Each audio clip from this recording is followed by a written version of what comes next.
చిత్తపల్లి గ్రామానికి చెందినటువంటి లేకం Madhu hitech company ఇచ్చినటువంటి మొక్కజొన్న వ్యవసాయం 2 ఎకరాలు సాగు చేసి దిగుబడి రాకపోవడంతో మరి ఆయన ఆత్మహత్య చేసుకొని చనిపోవడం జరిగింది.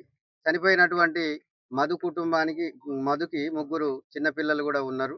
అయితే ఈ కంపెనీ సాగు చేపించింది కానీ ఆ సాగు కల్పించేటటువంటి దిగుబడి మాత్రం చాలా తక్కువగా ఇవ్వడం జరిగింది.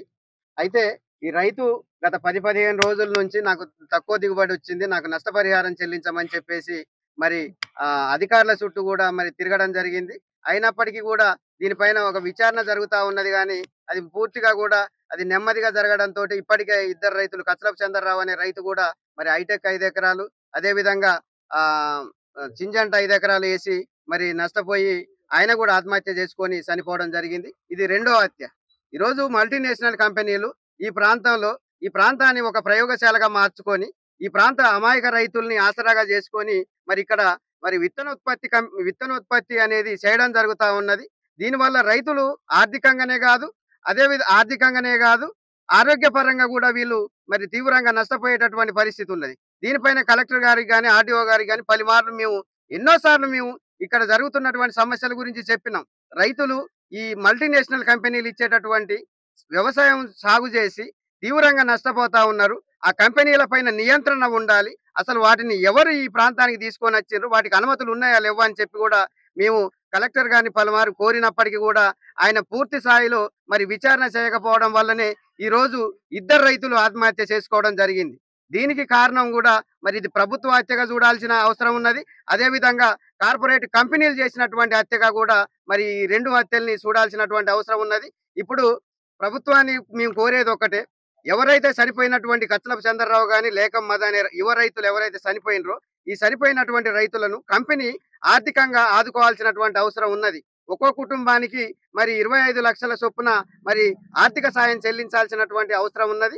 అదేవిధంగా నష్టపరిహారం కూడా మరి పంట నష్టపోవడం వల్ల మరి చెల్లించాల్సినటువంటి అవసరం ఉందని చెప్పేసి ఈ ప్రభుత్వాన్ని మేము డిమాండ్ చేస్తా ఉన్నాం. అదేవిధంగా అనుమతులు లేకుండా ఈ ప్రాంతానికి తీసుకొచ్చినటువంటి కంపెనీ ఆర్గనైజర్ల పైన కంపెనీల పైన కూడా మరి కఠిన చర్యలు తీసుకొని ఈ కంపెనీలను ఏజెన్సీ ప్రాంతంలో పూర్తిగా నిషేధించాలని చెప్పేసి డిమాండ్ చేస్తా ఉన్నాం.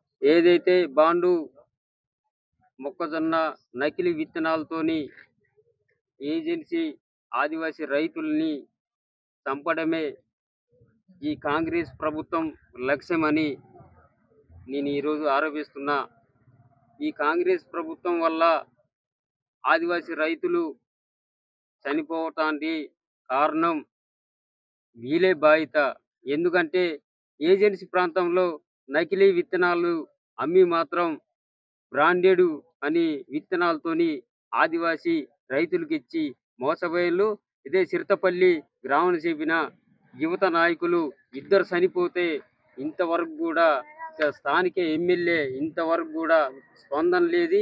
ఈ ములుగు జిల్లా మంత్రికి కూడా మరిచిపోయినలు. ఇలాంటి నాయకుల్ని మనం ఓట్లేసి గెలిపించినవాని ఈరోజు ప్రశ్నిస్తున్నాం. ఏజెన్సీ ప్రాంతంలో ఒకటే అడుగుతానా, 170 దిశా చట్టాలని ప్రకారంగా ఏజెన్సీ డీలర్షిప్ల్ని ఆదివాసులకే ఇవ్వాలని మేము డిమాండ్ చేస్తున్నాం. గిరిజనేతరుల అక్రమ లైసెన్సుల్ని పూర్తిగా రద్దు చేయాలని మేము డిమాండ్ చేస్తున్నాం. ఏజెన్సీ 5th షెడ్యూల్ ఏరియాలో ఈ 5th షెడ్యూల్ ఏరియాలో మాత్రం 170ని అమలు చేసి దిశా చట్టాన్ని ప్రకారంగా ఇది అమలు చేసి ఆదివాసులకే లైసెన్స్ ఇవ్వాలి, ఏజెన్సీ ప్రాంతంలో మాత్రం ఇవ్వాలని మేము డిమాండ్ చేస్తున్నాం. మరిన్ని వీడియోస్ కోసం ఛానల్ ని సబ్స్క్రైబ్ చేయండి. లేటెస్ట్ అప్డేట్స్ కోసం వాట్సాప్ ఛానల్ ని ఫాలో అవ్వండి. ఆ లింక్ డిస్క్రిప్షన్ లో ఉంది.